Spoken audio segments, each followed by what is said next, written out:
Assalamualaikum warahmatullahi wabarakatuh. Saya Lili Farida NIM 182200054 akan membacakan, mengartikan, sekaligus menjelaskan mengenai hukmut ta'amulil masrofi bil fawaidi wa hukmut ta'amuli ma'al maswarifil islamiyati. Nah, langsung saja kita baca sekaligus kita artikan teks berikut. Bismillahirrahmanirrahim. Qararun keputusan rokmu nomor asyrota 10 bisya'ni perihal hukmut ta'amuli hukum kerjasama al-masrofi perbankan bil fawaidi dengan tambahan wa hukmut ta'amuli dan hukum kerjasama ma'al maswarifil islamiyati dengan perbankan syariah. Nah, maksudnya adalah bahwasanya di keputusan nomor 10 ini kita akan membahas mengenai hukum kerjasama perbankan dengan suatu tambahan dan hukum kerjasama perbankan yang berbasis syariah. Amma ba'du fa inna majlisa bahwasanya perhimpunan Majma'al Fiqhil Islami para pakar fikih Islam al-munbathiki muncul an munadhamatil mu'tamaril islami dari organisasi konferensi keislaman fi dauri dalam putaran inaiqadi berkumpul mu'tamarihi konferensinya as-sani di Jiddatin yang kedua di Jeddah min tarikh asyir ila tarikh sadisa asyara Rabi'us Tsani fi sanati alfin wa arba'umi'atin wa sittah dilaksanakan dari tanggal 10 sampai 16 Rabi'us Tsani tahun 1406 Hijriah au tarikh Tsani wa Ishruna ila tarikh Samaniyah wa Ishruna Disambir fi sanati alfin wa tis'umi'atin wa khamsatu samanina Masehi atau pada tanggal 22 sampai 28 Desember tahun 1985 Masehi. Jadi, maksud dari teks pada paragraf ini adalah bahwasanya perhimpunan yang dilakukan oleh para pakar fikih Islam dari organisasi konferensi keislaman di Jeddah pada sesi yang kedua yang dimulai pada tanggal 16 sampai 10 Rabi'us Tsani tahun 1406 Hijriah atau dari tanggal 22 sampai 28 Desember 1985 Masehi. Lah, pada tanggal-tanggal tersebut mereka melakukan apa? Ba'da'an uridat setelah memaparkan alaihi atas kerjasama hinya kembali ke ta'amuli buhusun penelitian mukhtalifatun yang berbeda fit ta'amulil masrofil mu'asyiri dalam kerjasama perbankan konvensional. Setelah memaparkan beberapa atau berbagai penelitian di bidang perbankan kontemporer, maka dari konferensi tersebut dapat diperlihatkan apa yang dapat diperlihatkan. Nah, ini dijelaskan dalam paragraf yang selanjutnya. Wa ba'da ta'amuli dan setelah penelitian fima qaddama yang telah lalu wa munaqasyatihi dalam diskusinya munaqasyatan murakazatan mendiskusikan sesuatu yang terfokus uberizat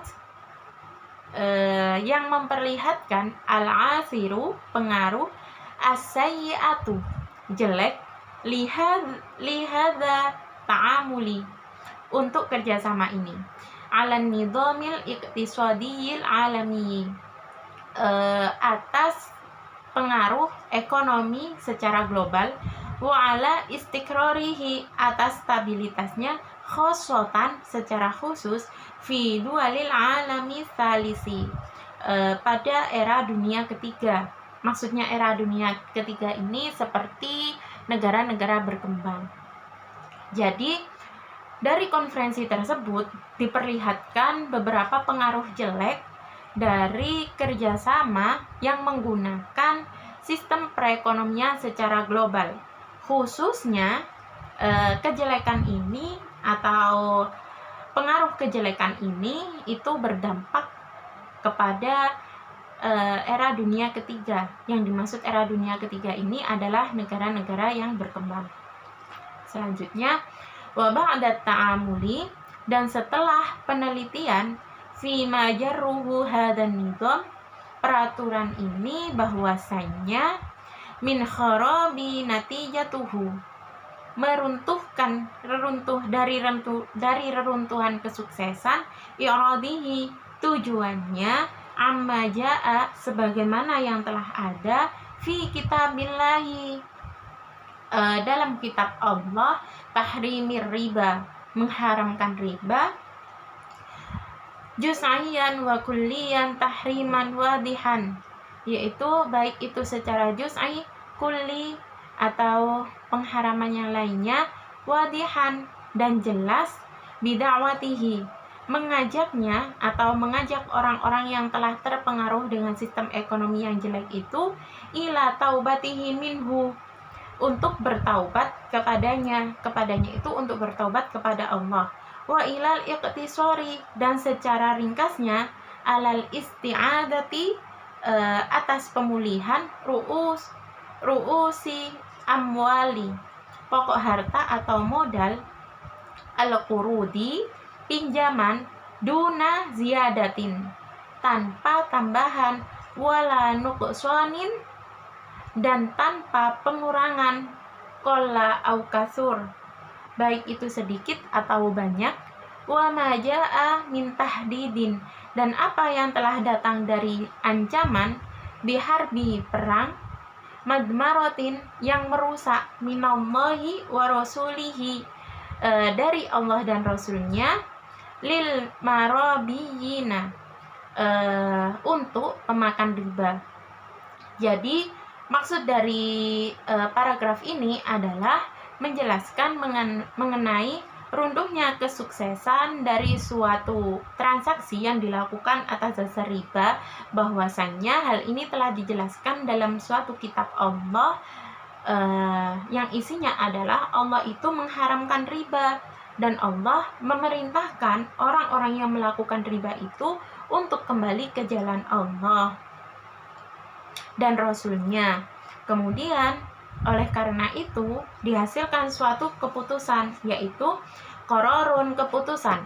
Sanian, yang kedua, annal badila, sesungguhnya pengganti, alladhi yadmanu, yang mana jaminan, as-suyulata likuiditas, al-maliyata harta, wal musa'adata bantuan, alan naswatil iqtisadi atas kegiatan ekonomi, hasabas surati sesuai dengan gambaran, allati yartadi hal Islam yang diridhoi oleh Islam, huwa ta'amulu ialah kerjasama, wafqon menurut, lil ahkami syar'iyati yaitu menurut hukum-hukum syariah. Nah, maksud dari keputusan yang kedua ini adalah sesungguhnya alternatif yang menjamin likuiditas keuangan dan bantuan kegiatan ekonomi menurut sesuai dengan gambaran yang diridhoi oleh Islam itu adalah kerjasama yang dilakukan dengan kesepakatan yang sesuai dengan tuntutan syariat. Oleh karena itu, di sini sebelum kita menjelaskan lebih dalam mengenai materi kita atau keputusan yang kedua ini, maka kita akan membahas yang pertama kali adalah mengenai riba, di mana secara etimologis istilah riba ini berasal dari makna ziyadah atau tambahan. Dengan kata lain, arti riba adalah pengambilan tambahan dari harta pokok secara batil, baik dalam transaksi jual beli maupun pinjam meminjam. Nah, di sini kan kita membahas mengenai likuiditas. Jadi fokus bahasan kita itu kepada pinjam meminjam, yakni pinjam meminjam, yakni riba dalam hal hutang piutang, di mana riba dalam hal hutang piutang ini dibagi menjadi dua macam, yaitu ada riba qard dan riba jahiliyah. Riba qard itu adalah mengambil manfaat atau kelebihan tertentu yang diisyaratkan kepada penerima barang. Jadi maksudnya riba qard ini adalah mengambil suatu manfaat atas kelemahan dari seseorang yang membutuhkan sesuatu dari kita. Riba yang kedua adalah riba jahiliyah, di mana riba jahiliyah ini adalah penambahan hutang yang memang disengaja apabila seseorang itu tidak mampu membayar sesuai dengan perjanjian yang telah ditentukan. Nah, setelah itu baru kita ke keputusan nomor 10 perihal hukum perbankan dengan tambahan dan hukum perbankan syariat. Tepatnya kepada keputusan yang kedua yang membahas mengenai likuiditas keuangan yang berbasis syariah. Lah, ini nantinya akan kita analisis merujuk kepada kaidah fikih, kemudian fatwa DSN nomor 109/DSN MUI/2/2017 tentang pembiayaan likuiditas jangka pendek syariah. Kemudian akan kita analisis juga dengan Undang-Undang nomor 9 tahun 2016, yakni tentang pencegahan dan penanganan krisis ekonomi, serta kita hubungkan juga ke perspektif hukum ekonomi Islam. Dan sebelum kita menganalisisnya, maka kita harus mengetahui terlebih dahulu apa itu likuiditas. Lah, likuiditas adalah kemampuan menjual aset dalam waktu singkat dengan kerugian yang paling minimal dari aset tersebut. Siapa yang melakukan likuiditas ini? Nah, pembahasan kita kan di sini adalah perbankan. Maka likuiditas ini dapat kita artikan kemampuan suatu lembaga keuangan untuk menjual aset yang mereka miliki dalam waktu singkat dengan kerugian yang paling minimal. Di mana di sini likuiditas ini dapat kita lihat dari dua sudut. Yang pertama ada dari sudut aktiva dan yang kedua dari sudut pasiva. Sudut aktiva ini sendiri adalah kemampuan suatu lembaga keuangan untuk merubah suatu surat berharga menjadi dalam bentuk uang tunai secara cepat dengan kerugian yang ditekan seminimal mungkin. Kemudian kalau dari sudut pasiva itu adalah kemampuan suatu lembaga keuangan untuk memenuhi kebutuhan dana melalui peningkatan portofolio. Jadi dalam likuiditas ini kita harus paham mengenai dua sudut ini, yakni sudut aktiva dan sudut pasiva. Dalam contohnya kita bisa mencontohkan bahwasanya sudut aktiva ini kita contohkan sebagai mesin dan tanah. Bahwasanya di situ perbankan memiliki aset berupa mesin dan tanah, dan pada saat itu perbankan menghadapi resiko likuiditas yang sangat besar sehingga perbankan itu membutuhkan suatu suntikan dana untuk menjaga kesejahteraan dan nama baik dari perbankan itu sendiri. Oleh karena itu perbankan harus menjual aset-asetnya yakni berupa mesin dan tanah secara cepat untuk dirubah menjadi uang kas dari perbankan syariah itu sendiri. Kemudian kalau dari sudut pasiva itu contohnya perbankan mendapatkan dana dari masyarakat, kemudian nantinya dana tersebut dikelola perbankan syariat untuk diberikan kepada masyarakat lagi dalam bentuk apa? Dalam bentuk modal atau utang. Nah, dan nantinya kalau sampai terjadi di mana masyarakat itu memberikan investasi jangka pendek, kemudian kredit yang diberikan oleh perbankan itu adalah kredit jangka panjang, maka di sini ada suatu kemungkinan perbankan akan mengalami resiko likuiditas itu sendiri. Nah, untuk lebih jelasnya akan saya jelaskan di slide yang selanjutnya. Kemudian apa saja sih faktor-faktor yang mempengaruhi likuiditas? Nah, faktor yang mempengaruhi likuiditas itu ada dua, yakni faktor eksternal dan faktor internal. Faktor eksternal itu adalah faktor yang terjadi di luar sistem perbankan itu. Kemudian kalau faktor internal adalah faktor yang terjadi dari dalam. Faktor eksternal itu bisa datang dari bidang ekonomi atau moneter, dimana kalau sampai terjadi hal ini, maka perbankan itu maka apabila terjadi suatu hal apapun itu bukanlah kesalahan dari perbankan, karena hal ini atau pengaruh-pengaruh ini datangnya dari perubahan undang-undang sehingga mengakibatkan perbankan itu merasa harus merubah sistem yang ada dengan cepat supaya apa yang ada dalam perbankan itu tetap berjalan dengan lancar meskipun ada suatu perubahan. Kemudian yang kedua yaitu konjungtor, di mana konjungtor ini adalah gelombang perekonomian. Terkadang perekonomian suatu negara atau perekonomian suatu daerah itu terjadi naik turun, sehingga hal ini juga berdampak kepada perbankan syariah itu sendiri. Kemudian perubahan musim. Nah, ini sudah pasti untuk beberapa investor atau beberapa perusahaan yang sangat tergantung kepada panen musiman, maka ini sudah pasti akan berdampak kepada transaksi yang ada di perbankan itu sendiri. Kemudian karakteristik penabung.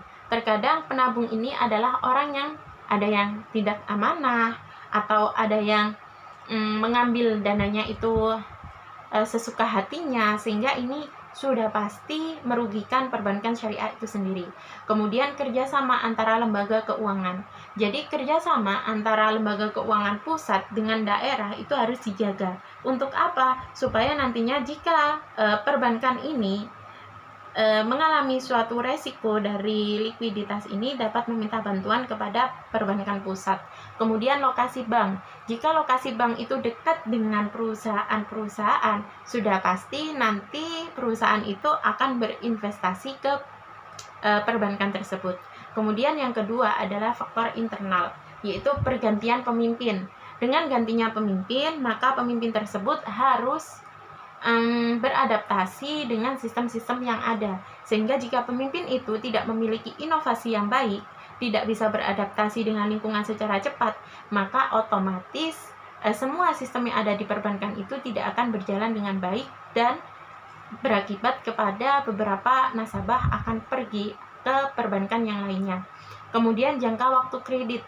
Jika jangka waktu kredit itu panjang, sedangkan investor yang berinvestasi itu hanya dalam jangka waktu pendek, maka sudah pasti di kemudian hari perbankan itu akan kelabakan untuk mencari dana. Kemudian organisasi atau administrasi. Ini sudah jelas bahwasanya perbankan tanpa adanya suatu organisasi atau tanpa adanya suatu administrasi, maka tidak akan berjalan secara optimal.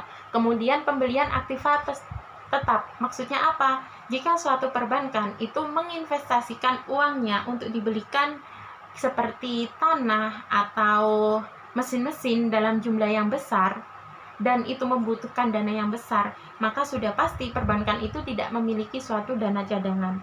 Dan jika di kemudian hari ada kredit jangka panjang pula, sedangkan dana yang dimiliki oleh perbankan itu tidak ada, maka sudah pasti perbankan itu akan menghadapi resiko likuiditas dari suatu transaksi itu. Kemudian dari tadi kan kita membahas mengenai resiko likuiditas, di mana besar kecilnya resiko itu akan dipengaruhi oleh kecermatan dalam perencanaan arus kas oleh perbankan itu sendiri, kemudian ketepatan dalam mengatur struktur dana, kemudian ketersediaan aset yang siap dikonversikan menjadi kas seperti tanah atau aset berupa surat berharga yang lainnya, kemudian kemampuan menciptakan akses ke pasar antar bank atau sumber dana lainnya termasuk fasilitas lender of last resort. Jadi jikalau beberapa hal ini tidak dapat dilakukan secara optimal oleh suatu perbankan, maka akan terciptalah suatu kesenjangan yang cukup besar. Dalam hal ini akan menurunkan kemampuan bank untuk memenuhi kewajiban pada saat jatuh tempo, sehingga perbankan tersebut akan mengalami kesulitan dana dalam memenuhi kebutuhan para nasabah. Oleh karena itu, sebelum kita membahas mengenai likuiditas ini dalam berbagai aspek, maka yang pertama kali kita bahas yaitu analisis yang pertama dari sudut kaidah fiqhiyah, yaitu al-aslu fil muamalatil ibahatu illa ayyadullat dalilu ala tahrimiha. Asal dari suatu muamalah itu adalah boleh. Hukum asal dari suatu muamalah itu adalah boleh dilakukan kecuali ada dalil yang mengharamkannya. Jadi, jikalau perbankan itu mengalami suatu kesulitan, maka untuk meminta bantuan kepada Bank Indonesia atau kepada Bank Pusat, atau untuk menjual atau menggadaikan aset perbankan itu sendiri itu diperbolehkan dengan syarat tidak ada dalil yang mengharamkannya, yakni biasanya kan dalam suatu pinjam meminjam itu identik dengan adanya riba. Nah, di sini akan kita kupas. Pinjam meminjam itu sendiri, qardun, itu adalah bagian dari pembahasan fikih muamalah, yang mana akad yang ada dalam qardun ini adalah akad tabaruk, bukan akad tijarah. Akad tabaruk ini adalah akad yang dilakukan untuk tolong-menolong antar sesama. Sedangkan kalau tijarah kan memang berbasis untuk mencari keuntungan. Oleh karena itu, dalam akad tabaruk ini tidak diperbolehkan adanya suatu tambahan apapun dalam suatu pinjam-meminjam. Sehingga jika memang terjadi tambahan dalam suatu likuiditas keuangan lembaga keuangan ini, maka sudah pasti itu akan terjerumus ke dalam riba. Kemudian yang kedua, kita lihat dari sudut pandang fatwa DSN nomor 109 DSN MUI 2/2017 tentang pembiayaan likuiditas jangka pendek syariah, di mana dalam hal ini dibahas terdapat tiga akad yang diperlakukan dalam likuiditas keuangan menurut fatwa DSN nomor 109 ini. Yang pertama yaitu akad al-muqaradah bidoman rais al-mal, kemudian akad al-ba'i ma'a al-wad bi al-syira, kemudian akad al-tashilat bi al-tawsik. Yang mana di ketiga asas itu yang paling terfokuskan itu yang pertama, biaya administrasi. Meskipun ini berbasis syariat, namun kita perlu memperhatikan biaya administrasi. Tujuannya apa? Kok ada biaya administrasi? Berarti otomatis ada tambahan dong dalam akad ini. Bukan tambahan yang dimaksud itu bukanlah hal itu, namun biaya administrasi ini tujuannya dalam suatu perbankan kan ada yang namanya pegawai. Lah pegawai itu kan memberikan jasanya kepada kita, melayani kita dengan baik. Maka secara otomatis kita sebagai nasabah itu pasti memberikan suatu imbalan untuk menyambung hidup pegawai tersebut. Maka dari itulah diberlakukan biaya administrasi dalam akad ini. Kemudian yang kedua, kesepakatan. Dalam akad ini yang paling terfokuskan yang pertama itu harus adanya kesepakatan. Tidak boleh adanya pemaksaan di antara kedua belah pihak. Jadi akad likuiditas ini harus didasarkan kepada kesepakatan kedua belah pihak, yang mana kedua belah pihak ini harus suka sama suka, rela sama rela, atau antarodin dalam melakukan akad ini. Kemudian yang ketiga, tidak ada imbalan. Ini yang paling fokus juga.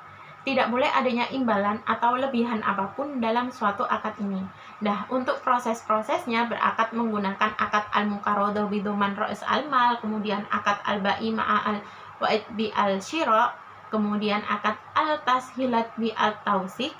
Itu beberapa langkah-langkahnya atau sistematika menurut fatwa DSN nomor 109 ini bisa dilihat di PPT yang telah saya sediakan. Kemudian untuk yang kedua yaitu menurut Undang-Undang Nomor 9 Tahun 2016 tentang pencegahan dan penanganan krisis sistem keuangan, itu juga dijelaskan dalam pasal 20 ayat 1 bahwasannya bank sistemik yang mengalami kesulitan likuiditas dapat mengajukan permohonan kepada Bank Indonesia untuk mendapatkan dana likuiditas dengan syarat harus berbasis dengan ketentuan syariat. Jadi di sini sudah jelas bahwasanya segala macam transaksi yang berhubungan dengan pinjaman untuk bank yang mengalami kesulitan dana itu harus didasarkan kepada ketentuan syariat yang ada. Nah, yang terakhir yakni menurut perspektif ekonomi Islam, di mana dalam perspektif ekonomi Islam itu ada beberapa prinsip yang harus kita tanamkan dalam diri kita supaya nantinya ketika kita melakukan transaksi ekonomi Islam itu kita dapat melakukannya sesuai dengan ketentuan syariat. Yang pertama, tauhid. Prinsip tauhid ini sendiri mengajarkan kepada manusia agar melakukan semua hal atau semua ketentuan itu dengan baik sesuai dengan dasar syariat. Kemudian al-adl, bahwasanya dalam melakukan transaksi perbankan seseorang tidak boleh memandang berbeda seseorang. Kita harus memandang seseorang itu sama dari berbagai kasta. Karena kenapa? Karena yang membedakan seseorang itu hanya dalam segi takwa, bukan dalam segi harta atau sebagainya. Kemudian yang ketiga adalah akhlak atau etika. Prinsip ini harus ada dalam setiap lembaga keuangan dalam kegiatan ekonomi. Kenapa setiap kegiatan ekonomi harus dilandasi dengan etika? Supaya nanti semua kegiatan yang ada dalam perbankan itu dapat berjalan secara optimal. Kemudian al-haruriyah dan al-mas'uliyah, yaitu manusia bebas menentukan pilihannya, namun manusia juga harus memiliki tanggung jawab atas apa yang diambilnya. Jadi, jika memang dia melakukan investasi jangka pendek, maka dia harus mengambilnya itu pada waktu yang telah ditetapkan. Dan jika memang dia melakukan suatu pinjaman, maka dia juga harus mengembalikannya dalam waktu yang telah ditetapkan. Kemudian berjamaah atau kerjasama. Di dalam lembaga keuangan harus disertai dengan kerjasama. Tanpa adanya kerjasama yang kuat, maka lembaga tidak akan berdiri dan berkembang sesuai dengan yang diharapkan. Nah, sekian apa yang dapat saya sampaikan. Kurang lebihnya saya mohon maaf. Apabila terdapat suatu pertanyaan atau apapun, bisa disampaikan di diskusi grup WA nanti. Sekian dari saya, terima kasih. Assalamualaikum warahmatullahi wabarakatuh.